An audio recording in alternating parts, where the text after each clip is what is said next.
So hey guys, so today I want to dive into a conversation that I have been avoiding. And what I'm talking about is a budget, prime movers, budget, tractor heads, yani vichwa za trailer. So I'm talking about trucks like the Howo NX371, the Faw JH5, that is the 380 horsepower, and the Isuzu GXZ. And before you go for that ex-UK truck, ama ex-Europe truck, that is an ex-UK Actros, you might want to listen to this because you'll find out that with 6.3 million Kenya shillings, you could get yourself a brand new, that is a zero mileage, meter sita peke, you have a zero mileage Howo NX371, or a Faw 380 horsepower, yeah? And there is a reason, okay, the GXZ is considered an affordable or an entry-level tractor head, but according to me, currently I don't think even we should be considering that as an affordable tractor head because bei yake ni kama inanunua vichwa mbili za Howo ama za Faw. Anyway, stick around and find out which one of the three is the most preferred and which one makes economic sense, that is in terms of return on investment. Yeah. As an investor, usisikize vitu nasikia huko kwa okay, I'm not putting drivers in bad light. I appreciate drivers a lot because drivers are the ones who actually drive the truck. So ukitaka figures kama fuel consumption na performance, ask the driver. But for the investors, what you should be looking at is the return on investment, reliability na initial cost. Tunataka lori inaweza jilipa teketeke tuingie mboka. And which means that if you are getting a prime mover for around 6 million Kenya shillings, then hata tukiangalia vitu kama kulipa deni, if you are doing it by financing, you'll have lower investments. Then you won't struggle like in the repayment process. Yeah. So before niendele, I would like to thank those that have been reaching out. I really appreciate that kuna watu wana reach out and sending some tea, some soda. So I really appreciate that, and I really appreciate you for like supporting the work I'm doing. So like if you'd like to support my channel, there is always the number. Ukiangalia hapo kwa the channel utaona there is an M-Pesa number. You could support the channel, you could support us maybe like yeah. If you just ukibambika tu na my videos, if you want to appreciate, there is always the M-Pesa number. So there is the M-Pesa number there if you want to appreciate like the work we have been doing. Yeah. So thank you so much to everyone that has reached out. Everyone that has reached out, thank you for subscribing and thank you for supporting. Yeah. It's you guys wenye mnanipatianga hiyo like motivation to keep going on because you feel like you're impacting people out here, so it gives you like the motivation to keep on doing this. Yeah. So I really appreciate that and thank you so much guys. So to start with, we have the Howo 371. This is one of the most popular trucks in Kenya right now. That is the NX371, and it is the white Howo, kale Howo kadogo.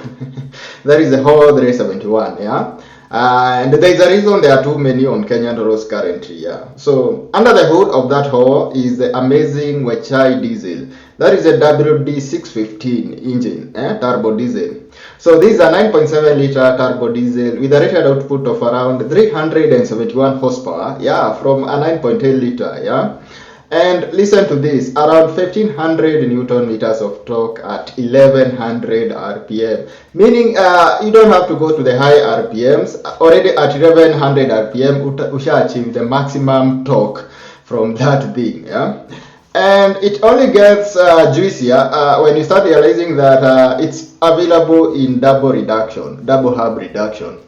So for the single reduction, that is for highway use, watu wa matera, but watu watajipata Kongo, watu watajipata off-road, watu watajipata place kuna milima mingi, you could go for the double reduction. So the double reduction kinds of now multiplies the torque.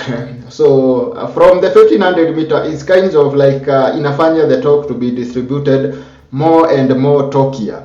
Yeah, so with the double reduction, you are able to handle more and more challenging situations. Yeah. And all of these, the engine is coupled to an amazing gearbox that is a 10-speed gearbox. Yeah? Sasa hapa ni gear 5 low, 5 high, 10-speed gearbox with the 2 reverse. Yeah.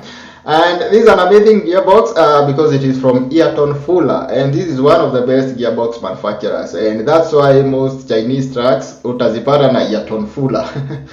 Because what manufacturers do nowadays, they don't put a lot of research into like developing everything on their own. So no maana unapata lori inaweza kuwa Mchina but engine imetoka Germany, gearbox imetoka America. That is Ayrton Fuller. So that is how like manufacturers do currently, yeah. And so the Howo 371 is not something to be underrated. That's why unaziona na flatbed huku zikibeba matractor nini. Yeah. They can survive in the flatbed business at an affordable entry level price. So on the pricing, the Howo 371, that is the NX371, inachezea around 6.11 million Kenya shillings. That is VAT inclusive. Ulisikia wapi? VAT inclusive at 6.1 million Kenya shillings. Yeah? And if you are going for the double hub, around 6.5, uko na double hub reduction. Yeah. So that is one affordable and amazing truck. Yeah. And the Wachai WD615, that is the green engine. Yeah. When you wameziona hizo za green, it's one engine that is reliable and bulletproof enough. And one good advantage of the engine is that most of them are fully mechanical, which means hizi vitu hazina stories za computer mingi. So that is why the Wachai 371 really survives in challenging situations, uko kwa kichaka, vumbi, nini. Hii engine iko very raw power, like it's raw power. See stories tuning hapa sijui nini. It comes with, the 371 is like raw turbo diesel power, yeah. And also to get the dual twister, we now have the TX 371. TX ni ile inafanana man. So kichwa ya TX, the optimum one goes for around 8 million Ks, but with around 6.6 million Ks, you can now get the base 3 model. Remember hiyo ingine inakwanga sijui ni for 30 horsepower, the Howo TX. But now they have introduced one with the same engine you find on the NX, the 371 Wachai WD615, which goes for around 6.6 million Ks, yeah. So that is an amazing price for a prime mover, yeah. So moving on to the Faw JH5, remember kuna Faw JH6 which is like a premium Faw truck, and then pia Howo akona the Howo Max. Sasa hizo ni za, those are not affordable prime movers. Sasa hizo ni za watu wanafika bei. But we don't call these other ones cheap. These are affordable prime movers. So we have the JH5 380 horsepower. So the JH5 380 horsepower pia zimekuwa mingi on Kenyan roads. I think watu wanaishi along Mombasa Road can really testify that Howo na Faw, they are everywhere. And there's a good reason. One, affordability. Two, like the reliability and the like the ease of, like, it is not complicated. Hii sigari na imejaa ma computers. Manual ile ya double clutch, the Ayrton Fuller, yeah. So under the hood of the JH5 is the amazing Wachai WP10. And watu wanaelewa Wachai vizuri will tell you that the Wachai WP10 is really similar to the green Howo 371 WD615. Basically zote zimetoka kampuni moja. So if you tend to look at the WP10, ni venye tu mingi ni za blue, but I tend to think they share a lot of components with the same 371. Yeah.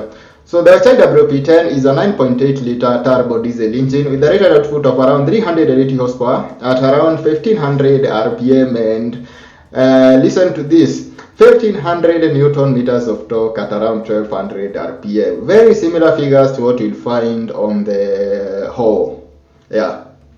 So those two engines, I find them very similar, and I tend to think that kama kuna vitu tofauti ni kidogo sana, because it's basically like the same engine with different names. So Faw wakaita WP10, ukikuja kwa Howo, they call it the WD615. Yeah, the capacity is the same, 9.8 liter, ama 9.7 something, so we round off to 9.8 liter, yeah. So coupled to that engine is the amazing and reliable 10-speed Ayrton Fuller gearbox. The same you'll find on the Howo. That gearbox is basically used in many Chinese trucks, yeah. You're either getting it with a 12-speed or a 10-speed. So the same 10-speed you'll find on the 371 is the same 10-speed you'll find on the JH5 380 horsepower. So zote ziko na gearbox the same basically. That is the Ayrton Fuller 10-speed, yeah. So that gearbox coupled to that thing makes the Faw and the sasa hii ndio inakwanga pahande ya lori za Mchina. Is actually the gearbox helps a lot. That gearbox makes them even more torquier, yeah. So gari vitu zenye huwa zina determine torque. One is the torque that is produced in the engine, that is kucheza na bow and stroke of the piston. The next thing that happens is what is the gearing on the gearbox and what is the gearing on the diff, and tukikuja kwa hub, is it single reduction or double hub? So for the single reduction, you are just getting around the same inatoka kwa engine, and with the double hub you are now kind of like multiplying. But remember, to get a lot of torque, you now have to sacrifice on speed. That's why ukiweka roli ya single reduction na double reduction, single reduction itakimbia kuiliko, especially the acceleration hazitafanana. But ukifika kwa milima mwenye atasurvive sana and kwa off-road ni double hub reduction. It's because they have more and more torque. Remember, double hub, what happens is that before output ingie kwa the output shaft yenye iko kwa diff ingie kwa magurudumu, there is some gearing there. So it kind of reduces the speed again. Ile speed shaft inazunguka nayo, that is drive shaft, it is reduced again before tire izunguke, which means like you are kind of increasing and multiplying the torque. So to the pricing, the JH5, the 380 horsepower, that is Faw prime mover, is available for around 6.2 million Ks. Yeah, just 6.2 million Ks, VAT inclusive. Yeah, so at this point you could feel that instead of going for an ex-UK truck with over 600,000 kilometers on the dashboard, there is a perfect option of going for the affordable prime movers on the Kenyan market. That is the Faw and the 371. So last of all on the list is the Isuzu GXZ 345 horsepower. The reason I check is like to me, I don't consider the GXZ an affordable truck because of the pricing, but it is classified. We could say if you compare with the base my European prime movers, it is an affordable prime mover on the Kenyan market. Yeah. So what do we have under the hood of the Isuzu GXZ 345 horsepower? So under the hood is a 7.9 liter engine. Turbo diesel with a rated output of around 345 horsepower and around 1323 newton meters of torque. Yeah, at what RPM? At around 1300 RPM.